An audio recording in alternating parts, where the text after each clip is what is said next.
আপনাকে এইরকম পরহেজগার মুত্তাকিনওয়ালা খোদা ভীরুদেরকে আল্লাহ পাক পথ দেখেন, আওয়াজ দিয়ে বলেন সুবহানাল্লাহ। আপনাকে আজকে পথ দেখাইছে বটে আজকে এই কোরআনের মাহফিলে এসেছেন। এই কোরআনের মাহফিলে কি সকলে অংশগ্রহণ করতে পারে? কখনোই পারে না। এই কোরআনের মাহফিলে ওরাই শুধু একমাত্র আসতে পারে যারা আল্লাহর দিন কায়েম করার জন্য প্রচেষ্টা করে এবং আল্লাহর দিনের উপর অটল থাকবে, আল্লাহকে মানবে। আল্লাহর দিন কায়েম করলে তারা জান্নাত নসিব হবে তার ভাগ্যে, এইটা আশা আকাঙ্ক্ষা নিয়ে আল্লাহ পাকের দরবারে আসা। আওয়াজ দিয়ে বলেন ঠিক কিনা? এবার মুসলমান ভাইরা, আমার নবী, আপনার নবী, তো জাহানের নবী, যিনি হলেন বিশ্ব নবী হযরত মুহাম্মদ রাসূলুল্লাহ সকল নবী সাল্লাল্লাহু আলাইহি ওয়াসাল্লাম, এই মুসলমান যে নবী কলমার দাওয়াত দিতে গিয়ে বিভিন্ন জায়গায় মার খেয়েছেন।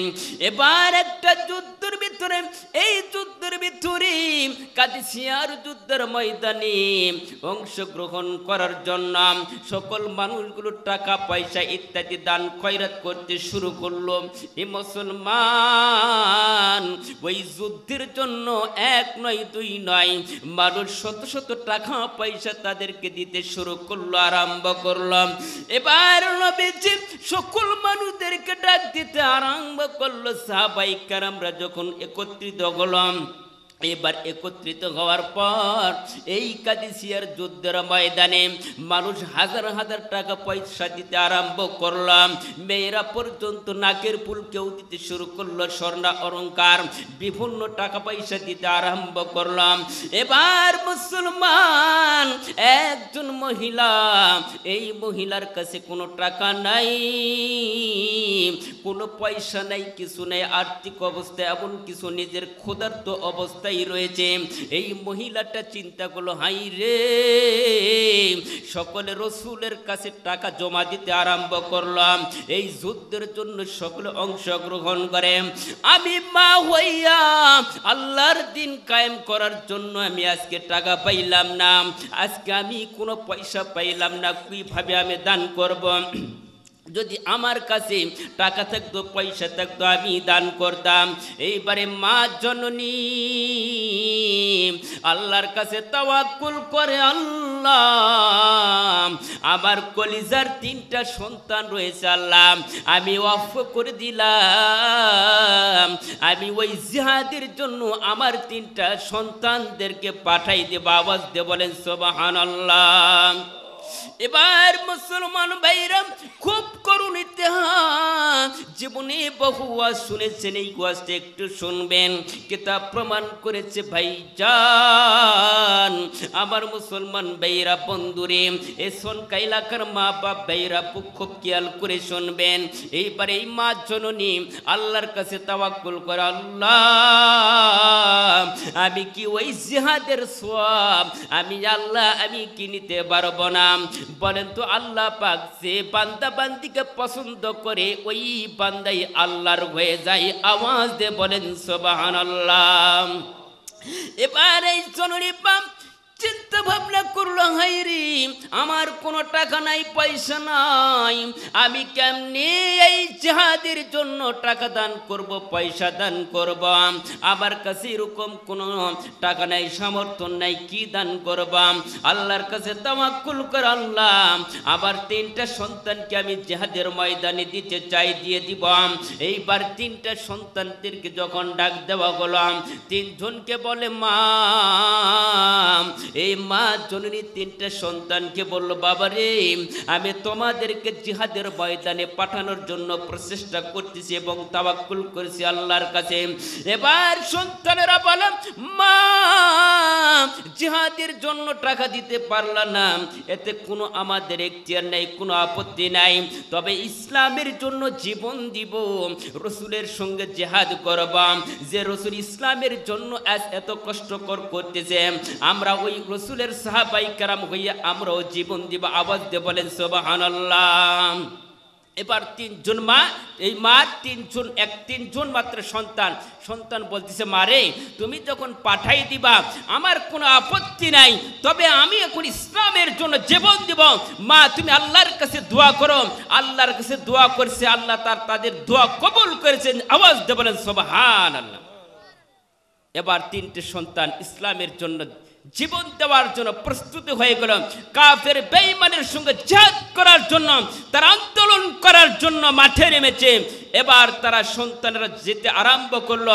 কাদিসিয়ার যুদ্ধে যখন অংশগ্রহণ করলো, জিহাদ যখন আরম্ভ হয়ে গেল, মুসলমান ভাইরা এই তিনটা সন্তান মার কাছে দোয়া চায়, মা তুমি দোয়া করো আমরা যেন ইসলামের জন্য জীবন দিতে পারি এবং নবীর সাথে যেন আমরা সহযোগিতা করতে পারি।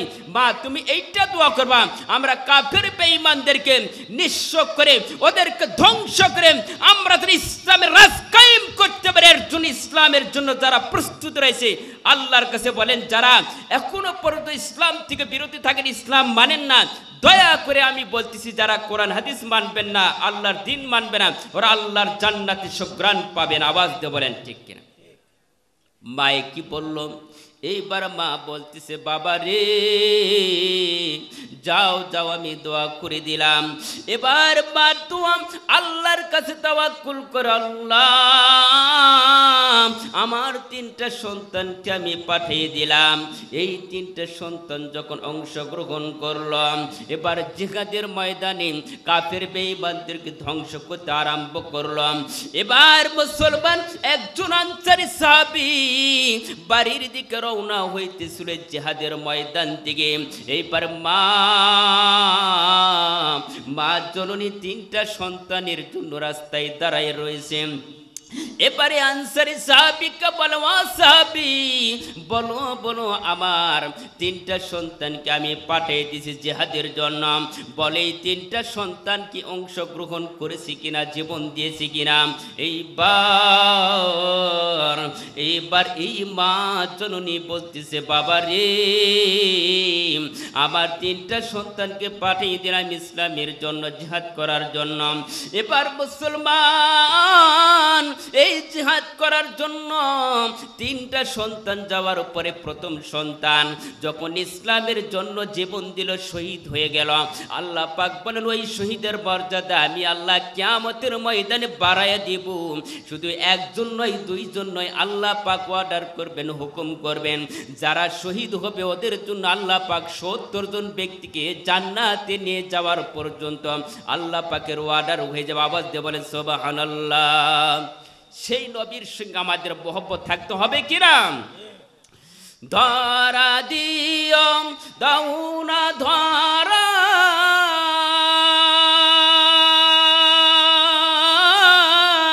কাছে থেকে দাউনা হাসারা আমার এই বুকেতে বৈশে খরা না পাওয়ারি যাত নাই পুরে পুরে সাই হলো এই যে পাগলের সিনা গাইরে পুরে পুরে সাই হলো এই যে পাগলের সিনা।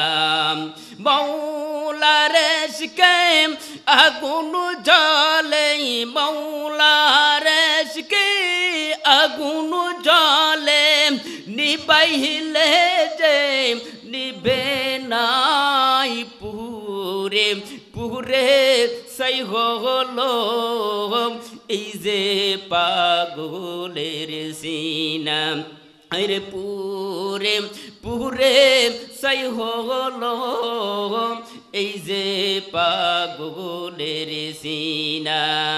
মৌলার ইশকে আগুন জ্বলে, মৌলার ইশকে আগুন জ্বলে, নিবাইলে যে নিবে নাই পুরে পুরে সাই হলো এই যে পাগলের সিনা। গাইরে পুরে পুরে সাই হলো এই যে পাগলের সিনা। এই যে পাগলের সিনা। এই যে পাগলের সিনা। গাইরে পুরে পুরে সাই হলো এই যে পাগলের সিনা। এই যে পাগলের সিনা। গাইরে পুরে পুরে সাই হলো এই যে পাগলের সিনা। গাইরে পুরে পুরে সাই হলো এই যে পাগলের সিনা। গাইরে পুরে পুরে সাই হলো এই যে পাগলের সিনা। গাইরে পুরে পুরে সাই হলো এই যে পাগলের সিনা। গাইরে পুরে পুরে সাই হলো এই যে পাগলের সিনা। আমি আপনাদের কাছ থেকে দোয়া চাই, আল্লাহ যেন এই কোরআনের খাদিম হিসেবে আমাদেরকে কবুল করে নেই। বলেন আল্লাহুম্মা আমিন।